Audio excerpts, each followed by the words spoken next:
Hello aspirants, good morning and welcome to daily news analysis of the Hindu. Today the date is 28th September, so let's get started. First news is with respect to Supreme Court wraps air quality panel over pollution capital. अब because एक महीने बाद वापस से winter आएंगे तो वैसी बात है फिर से दिल्ली में एयर पोल्यूशन का मैटर उठेगा। यहाँ पर सुप्रीम कोर्ट ने सीएक्यूएम को फटकार लगाई है कि आपकी जो डायरेक्शंस हैं they only have temporary impact और हर साल सेम चीजें होती हैं एंड वायलेटर्स कभी भी आपकी जो गाइडलाइंस हैं उनको सीरियसली नहीं लेते। जबकि यहाँ पर इस बॉडी को अथॉरिटी दी गई थी कि इसकी जो भी गाइडलाइंस होंगी या रूल्स होंगे वो बाइंडिंग होंगे ऑन दी वायलेटर्स यानी कि पॉल्यूटर्स। सो हमारे लिए जो जरूरी हो जाता है एग्जाम के लिए to know about this body, so इसके बारे में क्विकली देख लेते हैं हम लोग। Commission for Air Quality Management. It is a statutory body established under Commission for Air Quality Management in NCR and Adjoining Areas Act 2021. Parliamentary law के under establish हुई है, इसलिए स्टैट्यूटरी बॉडी कह रहे हैं हमसे। एंड ये सिर्फ दिल्ली की बात नहीं कर रहा है, ये ओवरऑल पूरे एनसीआर रीजन की बात करता है। मैंडेट आप खुद से रीड कर सकते हैं। ओके, यहाँ पे जितने भी एरियाज लगे हुए हैं एडजॉइनिंग स्टेट के, पंजाब, हरियाणा, राजस्थान, उत्तर प्रदेश, इन सब की बात करता है। What about it's power? First thing is ये रेस्ट्रिक्ट कर सकता है उन एक्टिविटी, जस्ट अ सेकंड, ये रेस्ट्रिक्ट कर सकता है उन एक्टिविटीज को जो इन्फ्लुएंस कर रही हैं एयर क्वालिटी को। Second is investigating and conducting research related to environmental pollution impacting air quality, preparing the codes and guidelines to prevent and control air pollution। But सच्चाई ये है कि इसमें किसी भी तरह की रिसर्च आज तक सामने नहीं आई है। सिर्फ जब पॉल्यूशन बढ़ता है तो कुछ टेम्पररी गाइडलाइंस दे देता है, जो एग्जैक्टली सुप्रीम कोर्ट ने कहा है कि ये टेम्पररी इफेक्ट होता है इनका। कोई परमानेंट या लॉन्ग लास्टिंग सॉल्यूशन अभी तक आप अपनी एग्जिस्टेंस में नहीं कर पाए हो पिछले 3 साल में। Issuing directions on matters including inspection, regulation, which will be binding on concerned authority. Okay, ये जो भी guidelines देता है, it is binding nature. Next is all the directions and orders by commission are of binding nature and any person, officer, authority shall be bound to comply with the same. The commission is directly accountable to parliament. Now जो दो point आपसे exam में गलती कराएंगे वो होंगे that it is accountable to say certain ministry या Central Pollution Control Board. No, it is directly accountable to Parliament because it is a statutory body. And इसके जो भी recommendations होते हैं वो बाइंडिंग नेचर के होते हैं। और third, remember that this is a statutory body established under Act of 2021. Okay, these 3 points ये आपके prelims में स्टेटमेंट की फॉर्म में आएंगे। कॉम्पोजिशन आपसे नहीं पूछा जाएगा एग्जैक्टली, बट यहाँ पे देख लीजिए एक बार। चेयरपर्सन होंगे government official of the rank of secretary और चीफ सेक्रेटरी। वो पोस्ट होल्ड करेंगे फॉर 3 years और until he or she attain the age of 70 years। बाकी और जो भी है composition not that important। Alright, so we are done about CAQM। Then Stalin meets Modi seek more funds। अब देखिए ये शायद सिर्फ इंडिया में ही हो सकता है जहां पर चेन्नई जैसी सिटी में भी मेट्रो डेवलपमेंट प्रोजेक्ट इसलिए रुका हुआ है बिकॉज फंडिंग नहीं मिल रही है सेंटर से। तो यहाँ पे इन्होंने 3 डिमांड्स रखी हैं सेंटर सामने। Approval for 50-50 equity by union and Tamil Nadu government in the implementation of Chennai Metro Rail Phase 2। Second is release of funds under समग्र शिक्षा। मैंने आपको समझाया था ये इशू, पीएम श्री को एक्सेप्ट ना करना, नेशनल एजुकेशन पॉलिसी को इंप्लीमेंट ना करने की वजह से समग्र शिक्षा अभियान के अंडर में भी जो फंड दिए जाते हैं वो रोक लिए हैं सेंटर ने। And third is securing traditional fishing rights of India fisherman, that is जो श्रीलंका के साथ जो इशू चलता है। ये 3 डिमांड्स उन्होंने रखी है। बट ये बहुत ही शेमफुल बात है इंडिया के लिए कि डेवलपमेंट भी रुक जाती है due to political issues. China में इस तरह की चीज नहीं होती, ठीक है, इसलिए लोग चाइना में बिजनेस करना ज्यादा पसंद करते हैं। ओके, आगे चलते हैं।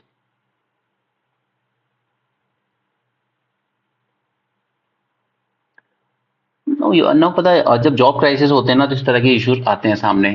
फर्स्ट, जब भी जॉब क्राइसिस या अनएम्प्लॉयमेंट के इशू बढ़ेंगे 2 चीजें जरूर निकल के आएगी। एक होगी रीजनलिज्म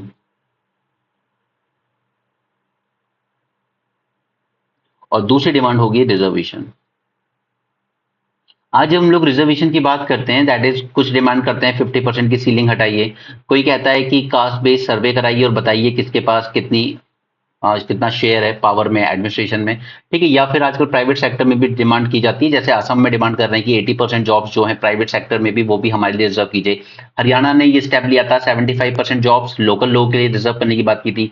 मध्य प्रदेश गवर्नमेंट में जब बीच में कमलनाथ सरकार आई थी उसने भी यही डिमांड की थी। तो ये तीनों तरह की डिमांड्स रिजर्वेशन इशू से रिलेटेड क्यों आती है? जब जब जॉब्स की स्कैरसिटी होगी तब ये इश्यूज आएंगे। Eight the same time regionalism के भी इश्यूज आएंगे, बिकॉज कहीं कुछ स्टेट्स हैं जिनका मानना है कि हमने अपनी पॉपुलेशन कंट्रोल की है, ओके, और कहीं दूसरी जगह से फिर जिन स्टेट से कंट्रोल नहीं किए वहां से आउट माइग्रेशन बहुत ज्यादा होता है। जैसे एक टाइम था जब मुंबई में बिहार के बच्चों को एग्जाम हॉल से निकाल के मारा गया था अंडर दैट, क्या नाम है उनका, बाला साहेब ठाकरे का जो भतीजा है, राज ठाकरे, ठीक है, उसकी जो पार्टी थी एमएनएस, उसने मारा था बिहार के बच्चों को मुंबई में जब वो रेलवे का एग्जाम देने आए थे। सिमिलरली इसी तरह की चीजें यहाँ हुई है, that job seekers from Bihar assaulted in Bengal.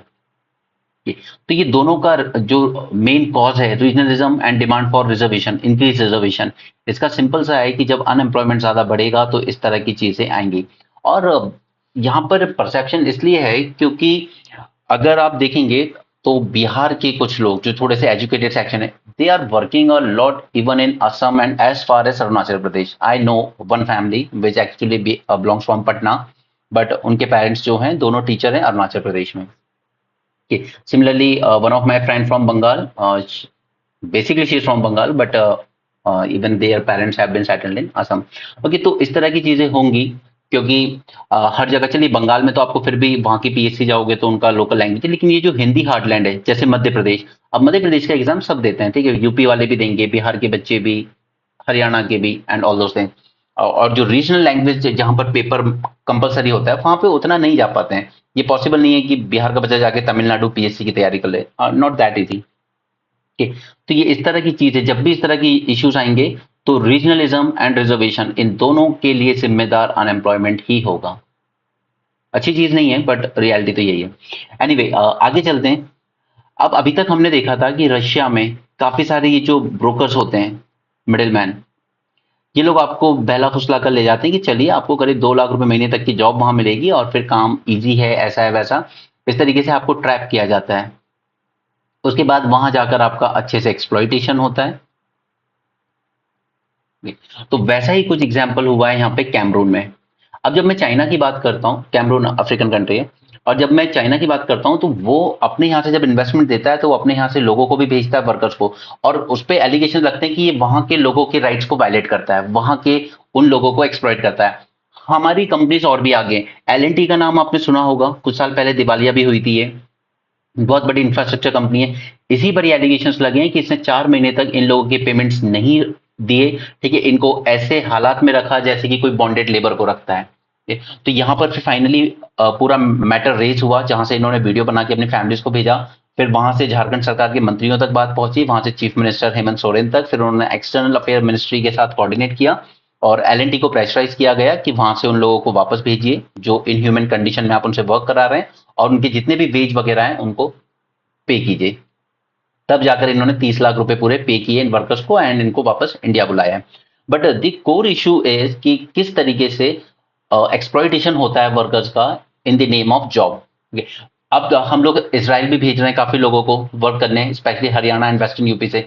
अब वहां जाकर किन हालातों में रहते हैं, कैसे काम करते हैं, और एक और चीज जो भगत सिंह कहते थे कि हमें आजादी इस तरह की नहीं चाहिए जहां पे गोरे हट जाएं और ब्लैक रूलर्स आगे बैठ जाए, सॉरी भूरे, okay, brown, the white babus replace by brown babus, ठीक है। वही हो रहा है एग्जैक्टली, जहां पर हमारे खुद के लोग ही खुद के लोगों को एक्सप्लॉइट कर रहे हैं just to have more and more profit, ठीक है। इसलिए मैं कहता हूं कि आप लोग रियली बहुत लकी हो जो यूपीएससी जैसी एग्जाम की प्रिपरेशन कर रहे हो, बट अगर कर रहे हो तो फिर इस तरीके से करो कि 1-2 साल कुछ और दिखाई ना दे। वो टाइम पास वाला नहीं है, कोई कॉलेज की एग्जाम नहीं है कि एग्जाम आएगा तब पढ़ लेंगे, नो। यूपीएससी की प्रिपरेशन कर रहे हो तो पूरे टाइम आपके दिमाग में इश्यूज चलने चाहिए, ना कि लोग चलने चाहिए कि कौन क्या है, कैसा इंसान है, क्या चल रहा है लाइफ में, डजेंट मैटर। आपके दिमाग में वो चलना चाहिए जो आप पढ़ रहे हो। देखिए, यूपीएससी में जब लोग कहते हैं कि 18 घंटे पढ़ाई करो, इट डजंट मीन कि 18 घंटे आप बुक्स लेके बैठिए, 18 घंटे लेक्चर्स देखिए, नो, इट एक्चुअली मीन्स कि 18 घंटे तक जब तक आप जाग रहे हो आपके दिमाग में वही चीजें चलनी चाहिए जो आप पढ़ रहे हो, ठीक है? चाहे आप लेटे हो, ब्रेक ले रहे हो, कुछ भी हो, बट आपके दिमाग में वही चीजें सर्कुलेट होनी चाहिए। Kuldeep Hansda 35 grieve in forest of Jharkhand, फिर इसको ये गए अफ्रीकन जंगल्स में जहां पर stinging insects, route contractor of multinational construction company, ये सब इन्होंने एक्सप्लॉयटेशन बर्दाश्त किया। फिर यहाँ पे चीफ मिनिस्टर हेमंत सोरेन ने इनिशिएटिव लिया और इवैक्यूएट किया 26 अदर लोगों को फ्रॉम दी कैमरून। इनको प्रॉमिस किया गया था कि मंथली पे दिया जाएगा आपको $425 का कैमरून में अगर आप वर्क करने आते हो, बट एग्जैक्टली दिया नहीं गया, बार बार डिनाई करते रहे और फिर बाद में कॉन्ट्रैक्टर्स ने कहा कि हमें एलएनटी से पेमेंट नहीं आ रहा है ऊपर से। They landed in Cameroon by a contractor who promised good money. Living conditions were so poor. They stayed in a jail-like room in the middle of a jungle infested with mosquitoes and other insects. काफी inhuman condition में work कराया गया। Britishers तो जब slave trade करते थे तो at least पता था कि हाँ ये स्लेव ट्रेड चल रहा है, बट यहाँ तो आपको जॉब्स और झूठे वादे करके ले जाया जाता है and then The tickets and visa to go to Cameroon were provided by L&T. अब सोचिए आप, जब L&T ये सब चीजें प्रोवाइड कर रही है तो क्या वो अपने वर्कर्स का ध्यान नहीं रख रही है कि उनको पेमेंट नीचे दे रहा है कॉन्ट्रैक्टर या नहीं दे रहा है, या उनको रहने के लिए किस तरह की जगह दी गई है। इतनी बड़ी मल्टीनेशनल कंस्ट्रक्शन कंपनी जब अपने वर्कर्स को बिल्कुल छोड़ देती है कॉन्ट्रैक्टर्स के भरोसे, तो फिर वो कहीं ना कहीं अपनी जो रिस्पॉन्सिबिलिटी है उसको गिव अप करती है। यहाँ पे एक्सटर्नल अफेयर मिनिस्ट्री ने कोऑर्डिनेट किया एंड डायरेक्ट किया कंपनी को to clear the pending wage, and इसके बाद L&T ने पे किया 30 lakh rupees as 3 months pending wage to 27 workers. इसलिए मैं बार बार आपसे कहता हूं कि ये देश में जो आधे से ज्यादा प्रॉब्लम्स हैं वो सिर्फ गरीबों की वजह से नहीं है, मोस्टली जो पावर में बैठे हुए लोग हैं वो एक्सप्लॉइट करते हैं उनको अपने पर्सनल प्रॉफिट और गेन के लिए, इसलिए देश में ज्यादा प्रॉब्लम्स है। एनीवे यहाँ पे आपको क्या मेंशन करना है मोस्टली कि किस तरीके से जब भी हमारे वर्कर्स फॉरेन में जाते हैं तो एक कोऑर्डिनेशन बने रहना चाहिए बिटवीन द गवर्नमेंट, ताकि वो प्रॉपर रजिस्टर होके गए हों एंड टाइम टू टाइम आपकी जो एम्बेसी वहां पर है वो उसके बारे में रिपोर्ट लेती रहे, मंथली रिपोर्ट की कहां पे रखा गया वर्कर्स को और किस तरीके की कंडीशंस में वो लोग रह रहे हैं। ठीक है, so there should be a strict coordination between government of India and the private company L&T। Okay, I am not talking about the contractors. ये L&T की जिम्मेदारी है कि वो इंश्योर करे कि नीचे जो कॉन्ट्रैक्टर जो उनको जॉब पे लाया है वो उनका ध्यान रख रहा है ठीक से या नहीं। बिकॉज जब भी हम डायस्पोरा की बात करते हैं हम लोग बहुत प्राउडली क्लेम करते हैं गल्फ में हमारा डायस्पोरा है, यूएसए में हमारा डायस्पोरा है, अमीरों का तो ध्यान रख लिया जाता है, बट ये जो छोटे छोटे वर्कर्स जाते हैं इनका कई बार ध्यान नहीं रखा जाता है। आपको पता होगा कि जब फुटबॉल वर्ल्ड कप हुआ था अभी, आई थिंक कतर में हुआ था, ओके, तो वहां भी स्टेडियम का कंस्ट्रक्शन करते वक्त हमारे काफी सारे वर्कर्स की डेथ हो गई थी, ये ऊपर से गिर गए थे वो। तब भी हमने अपने वर्कर्स का कोई ध्यान नहीं रखा, बस रिस्पॉन्सिबिलिटी झाड़ दी और साथ में कंपेंसेशन दे दिया वहां की गवर्नमेंट ने। सो इस चीज का ध्यान रखना भी जरूरी है। ये सब एग्जांपल्स होते हैं जब ओके फाइनली भगत सिंह का कुछ आया भी है यहाँ पर। Anyway, but he was very much right when he said कि ये वाइट बाबू से ब्राउन बाबू तक का सफर आजादी नहीं है। आजादी तभी होगी जब मजदूर, किसान और हर वर्ग का एक्सप्लॉइटेशन रुके।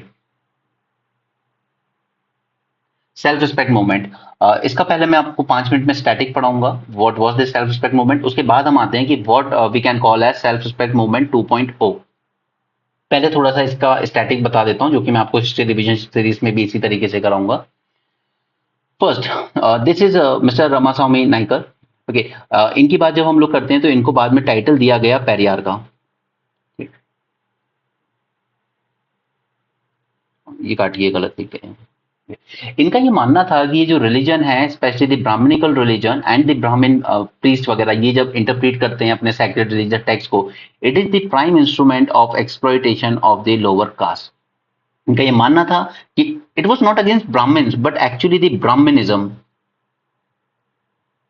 जो लोग ये कह रहे हैं कि हाँ शास्त्रों में ऐसा लिखा हुआ है कि कास्ट बेस्ड डिस्क्रिमिनेशन होना ही चाहिए, ब्राह्मण से पढ़ सकता है, दूसरे लोग से मेनियल जॉब्स कर सकते हैं, तो उनका ये मानना था कि अगर रिलीजन ही मेन प्रॉब्लम है, इस कास्ट बेस्ड डिस्क्रिमिनेशन की जड़ है, तो फिर हम इसी को चेंज करेंगे।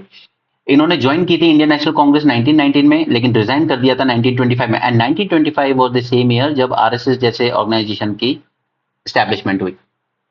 ओके, इन्होंने कांग्रेस ज्वाइन करने के बाद रिजाइन क्यों किया? बिकॉज अगर आप उस टाइम कांग्रेस की मेजोरिटी लीडर्स देखेंगे तो वो भी ब्राह्मण्स ही थे, और उसका रीजन ये था कि Brahmins they were the most educated that time. और हमने देखा कि मोस्टली इंग्लिश एजुकेटेड लोग आए शुरू में मॉडरेट फेज में, या फिर वेस्टर्न एजुकेटेड लोग आए, या रिच जो थोड़े से एलिट क्लास से होते थे वो आए थे, and they were mostly from Brahmins and 100% from the upper caste. Okay, तो उस वजह से ही रियलाइज कि ये जो कांग्रेस है it is more interested in political issues and not at all interested in social issues. And इनका ये मानना था कि आजादी देर से मिले तो देर से सही, लेकिन सोशल इक्वालिटी के साथ मिले। It should not be like कि गोरे तो चले गए, अंग्रेज चले गए, बट एग्जैक्टली जो लोग पावर में अब आए हैं वो भी उसी सोशल स्ट्रक्चर को मेंटेन करना चाहते हैं जो सदियों से बना हुआ है। सो इनकी जितनी भी फाइट रही है वो रही है अगेंस्ट द ब्राह्मणिज्म। बट इनको कहीं ना कहीं ये लगता था कि पिछले 3 4 5 हजार सालों से इतना सब्जुगेट किया गया है दूसरे कास्ट को कि वो लोग अपनी सेल्फ रिस्पेक्ट, अपना सेल्फ कॉन्फिडेंस भूल चुके हैं। सो इनका गोल था that we need to develop this self respect in individuals, और अगर ये सेल्फ रिस्पेक्ट अटेंड कर लेता है इंसान अपनी, तो फिर अपने आप ही कास्ट बेस्ड डिस्क्रिमिनेशन खत्म हो जाएगा। ओके, सो इनका इसीलिए इस मूवमेंट का नाम रखा गया self respect movement. Now see, he resigned in 1925, but this movement was founded in 1921 itself by S. Ramanathan। लेकिन कई बार ये होता है ना, जैसे आज कोचिंग कोई स्टार्ट करता है, फिर बाद में वो किसी सक्सेसफुल आदमी को अपने साथ जोड़ता है, तब जाके उसकी कोचिंग का नाम होता है। वैसे ही यहाँ था। अब अधिकतर बच्चे गलती कर जाते हैं कि self respect movement Periyar ji ने फाउंड की थी। No, he didn't. This movement was actually founded by mister S Ramanathan in 1921। 4 साल बाद इन्होंने इनवाइट किया मिस्टर पेरियार को कि आप आइए, मूवमेंट को लीड कीजिए। तब जाके इस मूवमेंट को एक बूस्ट मिला, इसलिए इनको तमिल का सोक्रेटिस भी कहा जाता है। ये और ये जो पूरी मूवमेंट थी, it was inspired by Tamil literature known as Thanmanam और सुया मरी मरियादाई। ओके, इसी से इंस्पायर हुई थी क्योंकि यही लिटरेचर था जिसने हमेशा से बात की थी about this self respect, that कोई भी इंसान, जो भी इंसान के रूप में पैदा हुआ है, ही और she has a self respect, irrespective कि वो कौन सा ऑक्यूपेशन कर रहा है या वो कौन से घर में जन्म हुआ है उसका। गोल क्या था इसका? Goal was to give non Brahmins a sense of pride based on their Dravidian past and denial of the supremacy of Brahmins and the Brahmins implicit faith in this system. इसके लिए इन्होंने काफी चीजें की। अपनी आइडियोलॉजी को propagate करने के लिए इन्होंने कुडी अरासू नाम का न्यूज़पेपर भी पब्लिश किया, वीकली। ये इंग्लिश में इसको रिपब्लिक कहते थे। ठीक है, ये पब्लिश किया। दूसरा, प्रीस्ट के बिना कि कोई पंडित या प्रीस्ट की जरूरत नहीं है, सेल्फ रिस्पेक्ट वेडिंग कीजिए विदाउट दी प्रीस्ट इटसेल्फ। ठीक है, उसी को कहा गया सेल्फ रिस्पेक्ट वेडिंग। लेकिन ये बहुत ही फार फैच्ड बातें थी, क्योंकि आज भी अगर हम कहें तो आज के टाइम में भी शायद बिना पंडित के या ठीक है, आजकल पंडित ऐसा नहीं है कि सिर्फ ब्राह्मण कम्युनिटी से आते हैं, आजकल यादव हो, कुर्मी हो, सबकी कम्युनिटी में अपने अपने लोग हैं जो पंडिताई ऑक्यूपेशन अपना चुके हैं। ओके, तो प्रीस्ट के बिना शादी आज भी इमेजिन करना थोड़ा मुश्किल लगता है, बट इन्होंने उस टाइम इसको एनकरेज किया था। इसके अलावा इन्होंने बात की थी कि जो वुमेन्स हैं उन्हें प्रॉपर्टी में शेयर मिलना चाहिए, क्योंकि आज ये पूरी तरीके से तो नहीं दिया जाता है लड़कियों को। ठीक है, लेकिन ये उस टाइम बात करते थे इसके बाद। एंड एक उसके बाद विडो रीमैरिज, जो भी हमने उस टाइम पढ़ा है ना राजा राम मोहन रॉय के बारे में, वो सारी बातें इन्होंने भी की थी। बस इन्होंने ब्राह्मणिज्म को बहुत हद तक अपोज किया था। एट द सेम टाइम एक और चीज जो ये अच्छी कर रहे थे वो थे कि कॉन्ट्रासेप्टिव्स को प्रमोट कीजिए, क्योंकि इनका ये मानना था कि वुमेन का खुद का राइट होना चाहिए उसकी बॉडी पे। अगर वो अब बच्चे नहीं करना चाहती तो ना करे। बट यहीं पे गांधी जी थोड़ा सा डिफर कर जाते हैं। गांधी जी का कहना था, he was very much against की use of contraceptives by women. I mean, I can't judge, but Gandhi ji was very much against the use of contraceptives by women. Gandhi ji was a very complex personality. जब cast की बात आती है तो कहते हैं नहीं नहीं, वर्ना सिस्टम बने रहना चाहिए, दो अनटचेबिलिटी अबॉलिश कर देनी चाहिए, उसके अलावा कॉन्ट्रासेप्टिव्स वगैरह यूज नहीं करना चाहिए वेमेन का, ऑल दोस थिंग्स। बट आप देखिए कि ये तमिलनाडु में ये सब बातें कब हो रही हैं? ये सब बातें हो रही हैं 1925 से लेके 1945 के बीच में। ठीक है, इसीलिए तमिलनाडु, चाहे आप एजुकेशन कह लीजिए, वुमेन राइट्स के बारे में कह लीजिए, या सोशल इंक्लूसिविटी के बारे में कह लीजिए, पॉपुलेशन कंट्रोल के बारे में कह लीजिए, Tamil Nadu is at the forefront. Okay, इसके बाद 1944 में एक जस्टिस पार्टी हुआ करती थी, उसको इन्होंने ज्वाइन कर लिया पेरियार जी ने, और उसके बाद इसी पार्टी का नाम रखा गया द्रविड़ कज़गम, और यही पार्टी आगे चल के बनी DMK, जो आज तमिलनाडु में रूल कर रही है।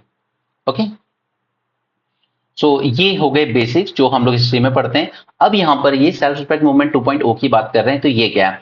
देखिए, यहाँ पे जब ये सेल्फ रिस्पेक्ट 2.0 की बात कर रहे हैं तो ये कह रहे हैं कि आज भी caste based discrimination as it is है, तो इस मूवमेंट के जो एग्जैक्ट फाउंडेशंस थे, प्रिंसिपल्स थे, उन्हें हमें कंटिन्यूस रखना चाहिए। At the same time there is a tendency of uniformity now, specially ये जो अभी प्रेजेंट गवर्नमेंट है, ये हमेशा ये पूरी कोशिश कर रही है कि यूनिफॉर्मिटी इंपोज की जाए कंट्री पे हर एस्पेक्ट में, चाहे वो एजुकेशन फील्ड में हो, ठीक है, क्यों आखिर नेशनल एजुकेशन पॉलिसी और पीएम श्री को इम्पोज किया जा रहा है जबरदस्ती? अगर कोई स्टेट अपनाना नहीं चाहते, let them innovate their own models, अपने डेवलपमेंट उन्हें खुद डिसाइड करने चाहिए। ठीक है, तो एक तरह से जो कल्चरल होमोजेनिटी इंपोज की जा रही है उसके अगेंस्ट फाइट करने को ये कह रहे हैं सेल्फ रिस्पेक्ट मूवमेंट 2.0। जैसे बैंगलोर में अगर आप जाते हैं तो वहां पर दो इतनी ज्यादा पॉपुलेशन कन्नड़ है, बट वहां पर आपको हिंदी के भी बोर्ड्स वगैरह मिलते हैं। सड़क किनारे आप जाएंगे तो आपको बोर्ड पे हिंदी वगैरह लिखी हुई मिलेगी। तो उनको हमेशा से ये कंसर्न रहता है कि हम पे हिंदी इंपोज की जा रही है डायरेक्टली और indirectly.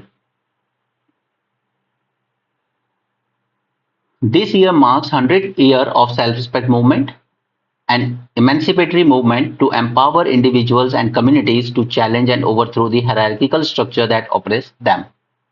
But the movement traversed further to nurture rational thinking. अब इसने यहाँ पे शुरू तो हुई थी ये जो कास्ट बेस्ड डिस्क्रिमिनेशन उसको अबॉलिशमेंट से लेकर, लेकिन बाद में इन्होंने रैशनल थिंकिंग को अपनाया कि विडो रिमैरिज होनी चाहिए, राइट, विमेन को प्रॉपर्टी राइट्स मिलने चाहिए, ये सब बातें और रैशनल होती चली गई। इंस्पायर सबअल्टर्न पॉलिटिक्स यानी कि local level politics and advocate women's right and promote social justice, so it can be synonymously associated with the Dravidian movement.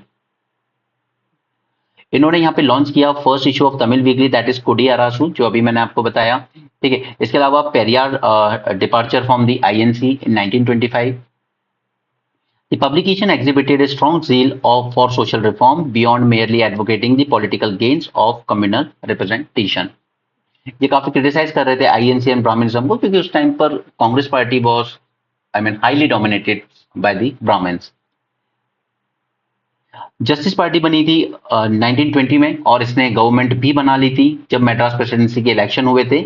और this party nominated the first women legislative council member, that is Muthu Lakshmi Reddy, and issued the communal government order advocating reservations in government employment.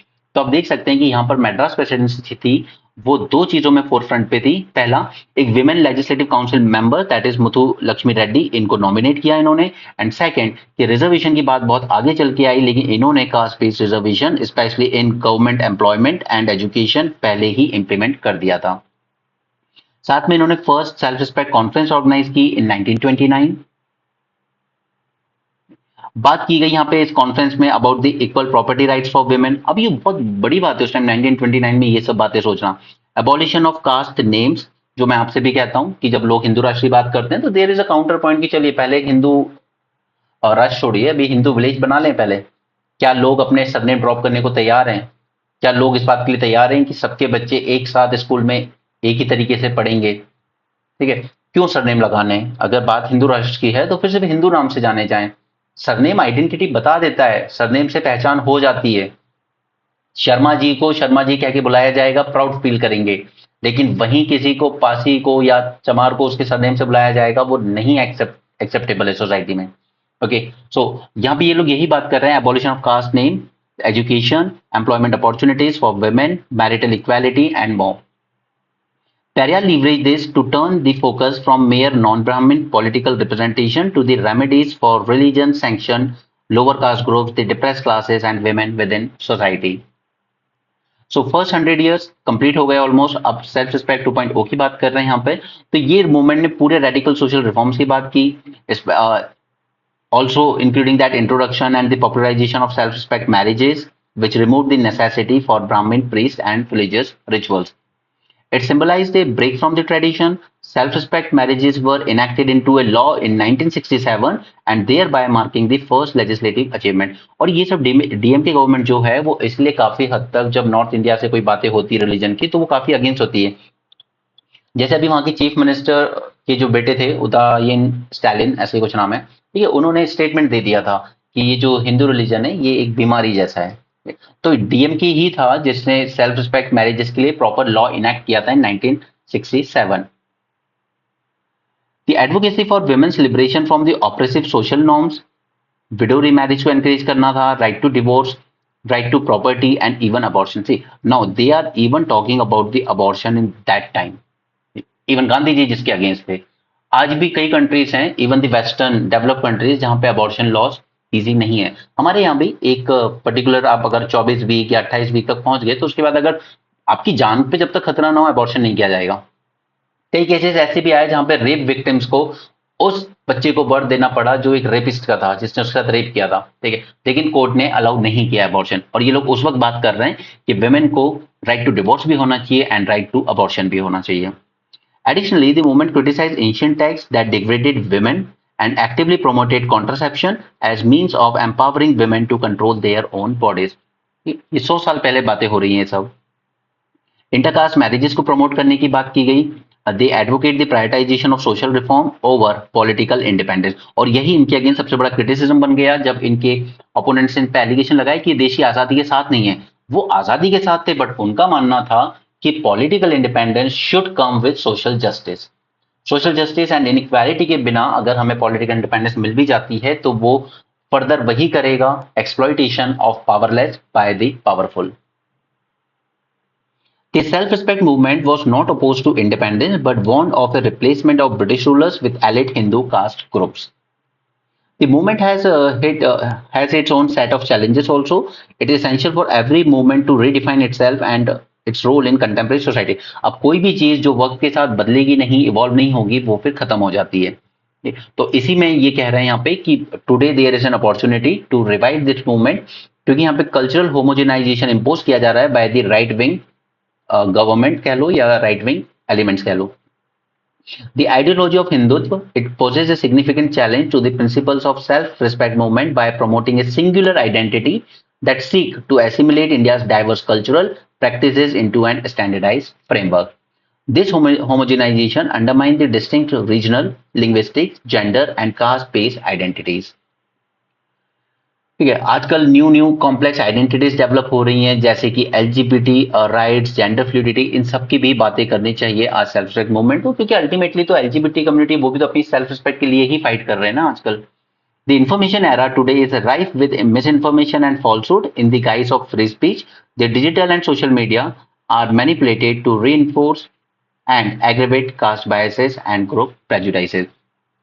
आज जब इस तरह के matrimonial से advertise आते हैं तो वहां पे बहुत स्ट्रिक्टली लिखा होता है, we want strictly this particular caste bride और ग्रूम एंड सो ऑन। ठीक है, तो ये सब चीजें और ज्यादा रीइंफोर्स कर रही हैं कि आप, अब कहना नहीं चाहिए बट गर्लफ्रेंड बनानी है तो लोग 4 भी बना लेंगे, बॉयफ्रेंड बनाना है मल्टीपल बना लेंगे, किसी भी कास्ट का रिस्पेक्टिव, ठीक है। लेकिन जब बात शादी की आएगी तो यार वो हम अपनी कास्ट में ही करेंगे।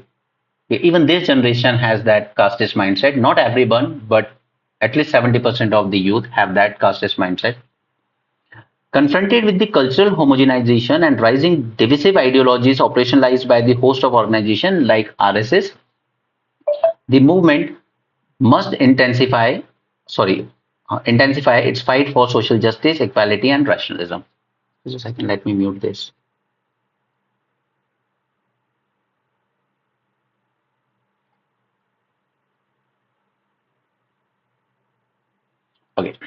ओके, सो ये अच्छा आर्टिकल था, हमने इसी के साथ सेल्फ रिस्पेक्ट मूवमेंट भी जान लिया। इसलिए मैं आपसे कह रहा हूँ कि जब हम हिस्ट्री मॉड्यूल रिवीजन अगर करेंगे साथ में, तो हम ऐसा नहीं कि पूरी हिस्ट्री पढ़ेंगे, वो आपको डेली टारगेट्स देगा, प्रीलिम्स आपके स्टैटिक का पूरा रिवीजन अलोंग विद एमसीक्यू वो मैं कराऊंगा अपनी साइड से। बट द थिंग इज कि यहाँ पर जो भी करंट में आ रहा है ना, उसको स्टैटिक से लिंक करके हम वो सारे टॉपिक साथ साथ पढ़ते हुए चलेंगे। यही अप्रोच रहेगा हमारा पूरे प्रीलिम्स रिवीजन सीरीज में। Russia geopolitical pivot to Asia, अब इसके लिए ना इसको बार बार मत पढ़ो। द थिंग इज कि मैंने रशिया को लेकर पूरी चीज हॉलिस्टिकली आपके साथ ऑलरेडी मेंस 450 प्लस में डिस्कस कर ली है, आप वहां से देख लीजिए इसको।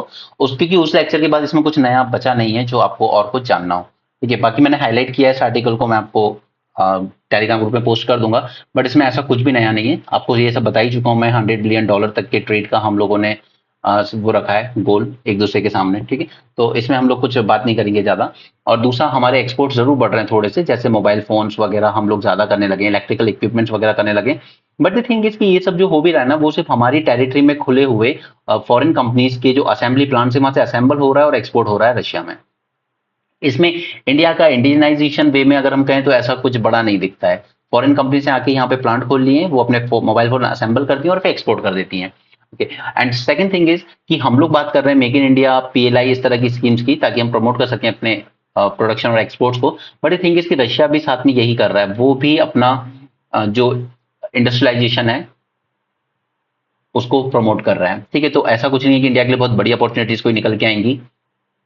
The countries economy was closely woven into western market and financial structure Russia की, ठीक है, क्योंकि पूरे ऑयल गैस वगैरह सब वेस्टर्न यूरोप में ही सप्लाई होता था, और जो भी उनके बैंकिंग ट्रांजैक्शन वगैरह होते थे, स्विफ्ट पोर्टल वगैरह, वो सब वेस्टर्न कंट्रीज से ही। तो रशिया की जो इकोनॉमी थी वो अभी तक वेस्टर्न कंट्रीज से ज्यादा रिलेटेड थी, but at the same time it also remain susceptible to external shocks resulting from political and ideological confrontation, क्योंकि जो वेस्टर्न कंट्रीज हैं वो जितनी वो आइडियोलॉजिकली बिल्कुल डिफरेंट है रशिया से, वो कम्युनिज्म से बिल्कुल दूर। तो ये तो श्योर था कि आज नहीं तो कल अगर कोई प्रॉब्लम होगी तो रशिया की इकोनॉमी पे ट्रबल आएगा, क्योंकि पॉलिटिकल आइडियोलॉजी में बहुत ज्यादा डिफरेंस है।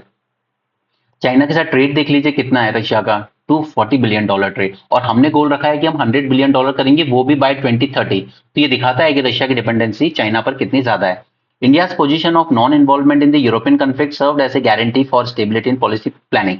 अब आपकी वहां तो गारंटी नहीं थी कि आप लोग के रिश्ते बने रहेंगे, प्रॉब्लम आई, खराब हो गए, लेकिन इंडिया बिल्कुल नॉन इन्वॉल्व होकर रहता है यूरोपियन कन्फ्लिक्ट में, तो ये गारंटी देता है कि इंडिया के साथ अगर आप इकोनॉमिक इंटीग्रेशन बढ़ाते हो अपना, तो फ्यूचर के लिए भी एक गारंटी है कि कोई प्रॉब्लम नहीं आएगी। India is not willing to make any type of political commitment. At the same time, it imports Russian oil, which is also an opportunity to re-export it to Europe as a petroleum product. अब ऐसा नहीं है कि Europe Russia का oil नहीं ले रहा है, वो ले रहा है, लेकिन पहले वो क्रूड ऑयल इंडिया आता है, यहाँ पे रिफाइन होता है, पेट्रोल डीजल वगैरह में कन्वर्ट होता है, और उसके बाद एक्सपोर्ट कर दिया जाता है वेस्टर्न कंट्रीज में। Another case is the import of fertilizer and sunflower oil from Russia that help to reduce food inflation and climate shock. ये तो इन तीन चीज पे, crude oil, fertiliser and sunflower, इन तीनों पे हम ऑलरेडी रशिया के साथ अच्छा खासा ट्रेड कर रहे हैं। Russia is India's fourth largest trading partner. Then setting up a bilateral trade target of $100 billion by 2030 in the context of relatively low capacity of Russian market, उसका मार्केट उतना बड़ा नहीं है, पॉपुलेशन कम है, इंडस्ट्रियलाइजेशन भी उतना हैवी नहीं है, तो ऑब्वियसली उसका मार्केट इतना अट्रैक्टिव नहीं है इंडिया के लिए। उसके अलावा the problem in access to foreign technologies, low developed logistic routes and sanction regime, ये चार वो रीजन है मेजरली जिसकी वजह से इंडिया रशिया के मार्केट में उतना ज्यादा पेनिट्रेट नहीं कर पा रहा है। Russia is now promoting its own industrialization production and pursue a policy of moderate technological nationalism. अब वो भी यही फॉलो कर रहा है, एट द सेम टाइम हम भी मेक इन इंडिया फॉलो कर रहे हैं, तो ऑब्वियसली बात है कि दोनों अपना अपना सेल्फ इंडिपेंडेंट होने की कोशिश कर रहे हैं economically. Sanction regime limit the opportunities to overcome trade imbalance. अब हमारे जो ऑयल वगैरह हमने ट्रेड किया रशिया के साथ, उसमें प्रॉब्लम क्या आ रही है, सैंक्शन होने की वजह से पेमेंट इशू आ रहा है। There is lack of stable payment mechanism and investment protection agreement नहीं है, क्लियर आर्बिट्रेशन सिस्टम नहीं है, और उसके अलावा सिंगल लॉजिस्टिक ऑपरेटर नहीं है फॉर ट्रांसपोर्ट कॉरिडोर। बनाने की बात की, आईएनटीसी बनाएंगे, चेन्नई व्लादिवोस्टोक बनाएंगे, लेकिन उतना ज्यादा अभी तक उतना स्मूथ नहीं हुआ है, ठीक है। तो ये भी कुछ रीजन है जिस वजह से हमारा जो ट्रेड है उतनी आसानी से नहीं बढ़ पा रहा है। इसको ओवरकम करने के लिए कुछ सजेशन है, जैसे रशियन बैंक अगर इंडिया में ज्यादा ऑपरेट करें, ठीक है, इंटीग्रेशन कर लें हम अपने नेशनल पेमेंट सिस्टम को, जैसे कि RuPay, and creation of A payment gateway. Third front, technology and investment की अगर बात करें, तो यहाँ पे अगर हम न्यूक्लियर और मिलिट्री स्फीयर को छोड़ दें, तो current bilateral interaction lack big investment projects specially in research programmes, ठीक है। Construction and modernisation of factories, power plant, refineries, mines, ये थोड़े से प्रॉमिसिंग एरियाज हैं जिनमें हम दोनों साथ आगे बढ़ सकते हैं। And finally, cooperation in science and education does not have the desired pace of development. It should include projects especially in STEM subjects and also in social sciences, which would help to eliminate information vacuum between each other. काफी सारे Indian students जाते हैं Russia में MBBS की पढ़ाई करने, but उसके बाद वो डिग्री यहाँ रिकग्नाइज नहीं होती, यहाँ पे आगे आप एग्जाम क्लियर कीजिए। The Ukrainian crisis has become a major incentive for Russia's turn to India, but it limits the scope for bilateral engagement. तो यूक्रेन क्राइसिस होने से इंडिया का इंटरेक्शन बढ़ा रशिया से, ठीक है, रशिया इंडिया की तरफ आया मुड़ के, वरना वो वेस्टर्न कंट्रीज के साथ ही ज्यादा लिंक था, बट इसके बाद भी अभी भी हमारे यहाँ जो स्कोप है बायलैटरल एंगेजमेंट का वो काफी कम है। ओके, आगे चलते हैं। पाक स्टेट की बात इंडिया श्रीलंका की है, तो यहाँ पे मैप पे आपको दो चीजें दिखाऊंगा, इसको ध्यान से देखिएगा। फर्स्ट है ये वेज बैंक, ये देख रहे हैं, ये आपके तिरुवनंतपुरम से करीब होगा 50 किलोमीटर, लेकिन यहाँ पे काफी सारे हाइड्रोकार्बन हमारे पास काफी ऑयल एंड गैस वगैरह के रिजर्व्स हैं यहाँ पर, तो इंडिया इसको एक्सप्लोर करना चाहता है, बट यहाँ के जो लोकल फिशरमैन हैं वो लोग कह रहे हैं कि नहीं, ये मत कीजिए, हमारी फिशिंग कम्युनिटी को इसका लॉस होगा, ठीक है। तो वेज बैंक का ध्यान रखिएगा।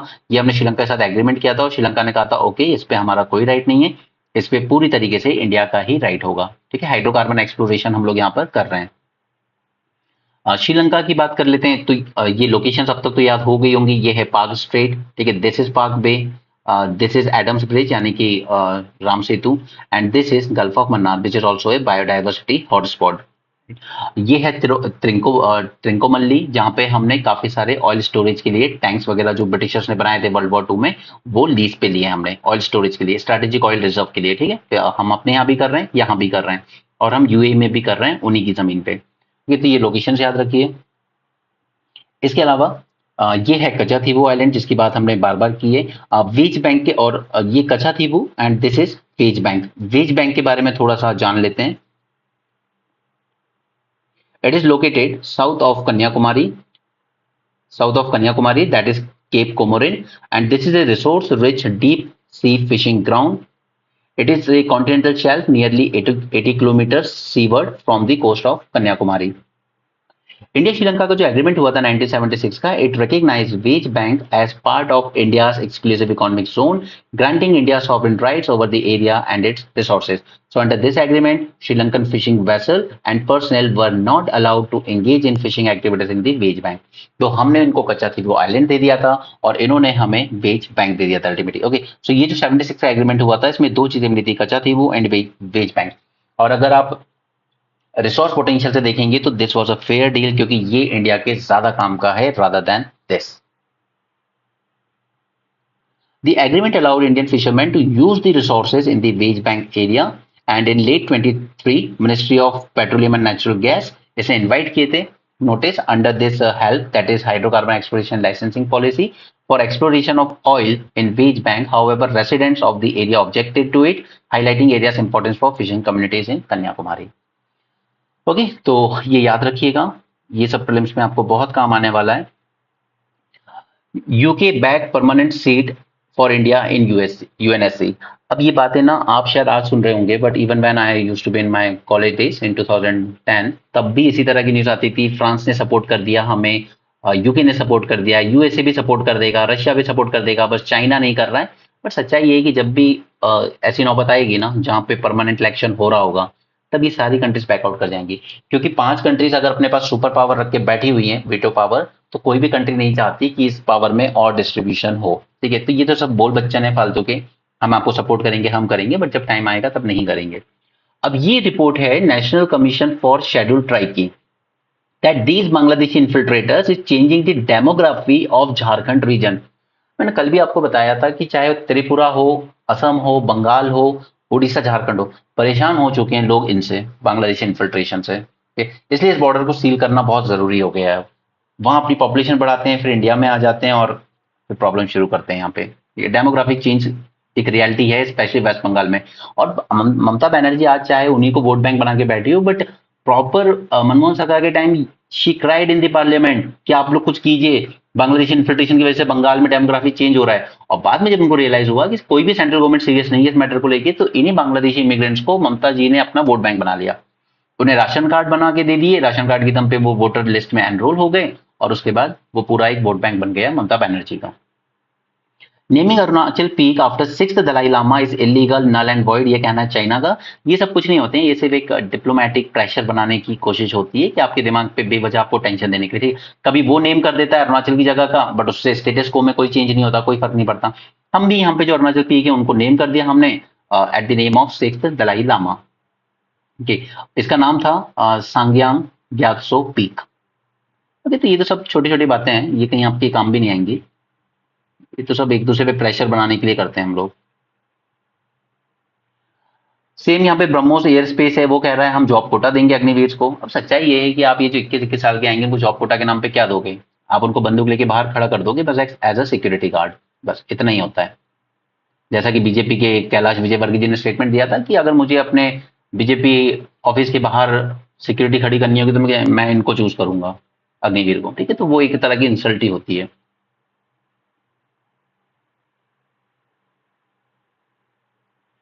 BRICS significant for multipolarity global diversity, इसमें मैंने आपके साथ एक सेशन किया था, प्लीज उसको देख लेना, अबाउट द ब्रिक्स एक्सपेंशन, इसके प्रॉस कॉन्स एंड फर्दर ये सारी चीजें मैंने आपके साथ बात की थी। ब्रिक्स एक्सपेंशन जरूर कर लेना, इस बार अगर नहीं आया है तो ऐसा नहीं है कि नेक्स्ट टाइम नहीं आएगा।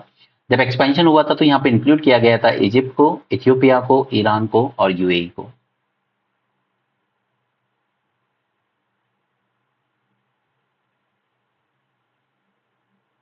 बाकी ये सब इसमें कुछ ऐसा नया नहीं है जो हमें जानना हो। ओके, सो सैटरडे था, वैसे मैं सैटरडे को लेक्चर करवाता नहीं हूँ, बट इसमें आज 2 आर्टिकल मुझे काम के लगे थे, साथ में सेल्फ रिस्पेक्ट मूवमेंट, तो मैंने आपके साथ कर दिया इसको discuss. Okay, so that's it for this session and do join the comprehensive course, okay, because that is something that can give you the holistic preparation. Okay, उसके अलावा जो प्रीलिम्स रिवीजन सीरीज है उसको आप ज्वाइन कर सकते हैं। So that's it for this session, thanks for joining, have a great day and keep learning.